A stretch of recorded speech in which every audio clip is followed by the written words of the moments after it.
everyone, I'm Tay and welcome to another video. Today I'll be talking about one of my favorite book series of all time, The Young Elites, written by Marie Lu. There are so many amazing things I get to talk about and I'm really excited to share one of my favorite books with you all.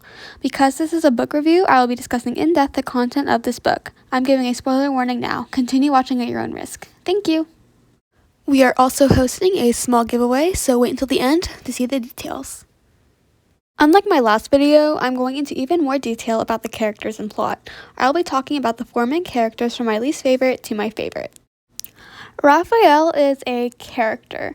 Right now I'm digging through all of my rants to my friends about why I hate him so much, and I honestly can't even find a reason, I just do.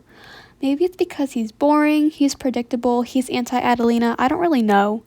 All I can say is that I dread his POV chapters, and when I do rereads, I'm beyond tempted to skip them. I mean, he's so important to the story and gives the reader a lot of insight into the world, but at times it feels like his main purpose is to info dump. His elite name is the Messenger, which makes him sound all cool and mysterious, but all he can do is sense other elites, which is honestly kind of boring, although it's at least a more unique power. He uses his job as a consort to find allies in high places, which is important for furthering the plot. Yeah, okay, I can't really find anything else nice to say about him. Out of 5 stars, Raphael gets a 0. Sorry, I don't make the rules. Unlike Raphael, who is boring, and that's why I dislike him, Enzo was almost worse. He's forgettable. He's the disgraced crown prince due to him being a Malfetto. He's only shown interest in Adelina because she slightly resembles his dead lover. He lacks compassion and empathy, refusing to do anything to save the normal Malfettos unless it's in the process of recruiting a young elite. His elite name is the Reaper, which does not make me think of fire, which is what his powers are. It bothers me how sometimes the names are so perfectly aligned with their powers and how sometimes it's not related at all. Regardless, Enzo's power is fairly basic, but he's strong and does rescue Adelina even if it was for purely selfish reasons. I give Enzo 2 stars out of 5, so he's already significantly better than Raphael. Terran, aka the world's best villain. Unlike the other 2 characters I just talked about, I am in love with Terran, like actually in love. One of the best male characters I've ever read about. He's everything Raphael and Enzo are not. I guess actually anti-hero is a more appropriate term for Terran, but in the first book he's a villain, which is what I'll refer to him as. He's a self-loathing Malfetto who is able to hide in high society. He's in love with the Queen, but sees himself as unworthy because he is a Malfetto. He leads the Inquisitor's Axis, which aims to kill young elites. He's threatening to Adelina and everything our cast of quote-unquote good guys stands for, but he's so captivating to read about. Lu really created the perfect bad guy. He's also actually quite sympathetic. His backstories provide a lot of insight as to why he is the way he is, specifically his father's treatment of him and how society views the Axis. Additionally, his infatuation with Enzo's sister, the Queen, is a major character motivation. Despite being an elite, he does not have an elite name, and his power, which is the ability to heal himself, is cool but pretty basic. 4 or 5 stars for Terran easily. I love him to death. Adelina quite literally might be one of my favorite female YA characters of all time. She's literally the best. Adelina is beyond relatable with her constant feelings of being less than and that nobody actually likes her. This stems from abuse from her father. She struggles a lot with her own insecurities, but she feels that she has finally found her place within the Dagger Society. But just like everyone else in her life, they're only using her for her power. Speaking of her power, beyond cool. Adelina's elite name is the White Wolf, which was given to her because her deceased mother used to call her Kamingor Game, or her little wolf. Her powers involve being able to create powerful illusions which can affect the 5 senses. So kudos for a cool power and a cool elite name, even if the name doesn't relate to her power at all. Adelina does horrible things, like all the time, but she's an interesting character because you can really sympathize with her. She's doing what she thinks is best for the people that she cares about and will stop at nothing to get what she wants. 5 stars. Nothing else needs to be said. The magic system is something I find really unique and unlike anything I've ever read before, but first some context is needed. The world did not always have magic. The magic that the young elites have were a result of the blood fever. Okay, so what caused the blood fever? It's said that the fall of the angel Ateus caused an imbalance between the mortal and immortal worlds. Hundreds of years later, this imbalance would cause the blood fever, which in turn would cause the young elites to exist. The elites call themselves the children of the gods, and every elite will have a connection to them, which can be tested through their gemstone alignment. The diamond represents ambition and prosperity in the goddess Fortuna. Praise quartz represents greed in the angel Denarius. Amber represents fury and is linked to the angel Caldora. Kunzite represents time. It is linked to the god Aviatus. Sapphire represents joy, which represents the angel Ateus. Minsna represents death. It is linked to the goddess Morteus. Opal represents empathy. It is linked to the angel Compassia. Aquamarine represents beauty, and it is linked to the angel Pulchrius. Ruby represents war. It is linked to the angel Tristis. Roseate represents passion. It is linked to the god Amer. Bertium represents wisdom. It is linked to the god Sapientus. And finally, Nightstone represents fear, which represents the angel Formidite.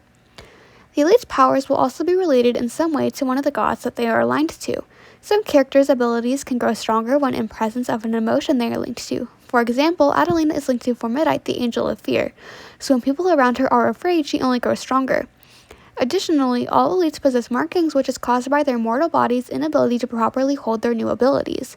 Examples can be hair, eye, or skin color changing. It could also be invisible markings, such as Lucent, a member of the Dagger Society, whose markings are her hollowed bones. Their magic works by being able to manipulate the threads of energy around them.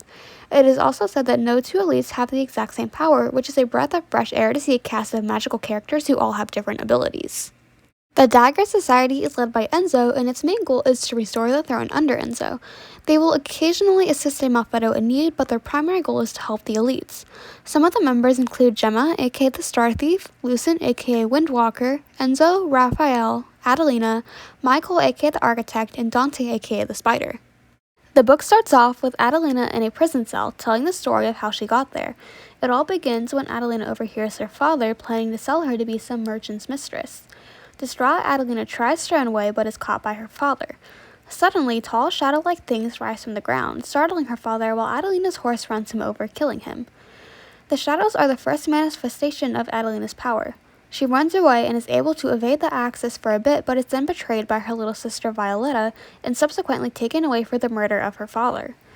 She is to be burned, but at the last second she once again summons her powers. At the same time, the Dagger Society comes to rescue her.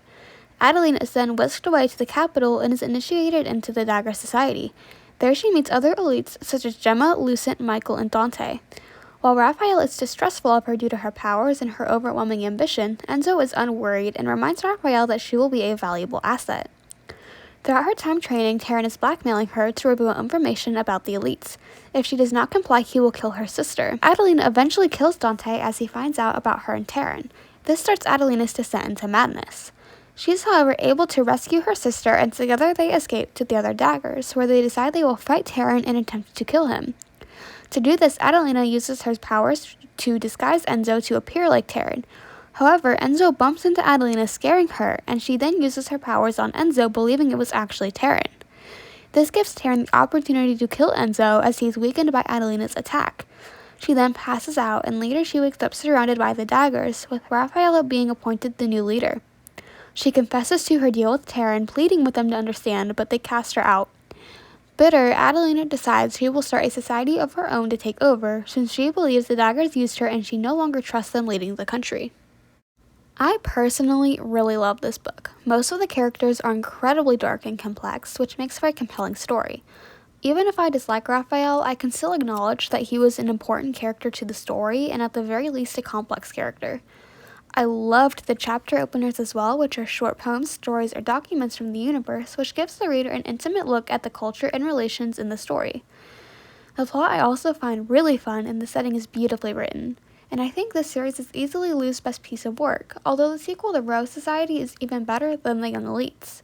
In terms of people's general opinion, it appears to be less popular than her series Legend, which honestly makes me sad because The Young Elites is better written, the plot is more interesting, the characters are more complex, and the diversity is much stronger. So basically, The Young Elites trilogy is criminally underrated even within Marie Lu's own writing. Thank you so much for watching this video. Be sure to check out our Discord server and our Instagram post about The Young Elites, which will be linked in the description. And now for the part you've all been waiting for. Here's how to enter our $5 Visa gift card giveaway. First, you must follow our Instagram account, subscribe to our YouTube channel, and join our Discord server. For extra entries on Instagram, you can repost your story and tag us. If your account is private, DM us with proof you reposted. For an additional 3 entries, you can also tag your friends in the comments. Every 5 friends is an additional entry. All of our platforms will be accessible via our card, but I will also link them in the description. Finally, you must comment entered here or on the Instagram post, or you can DM Jay or I that you're entering. Don't forget to like and subscribe, and we'll see you in the next video.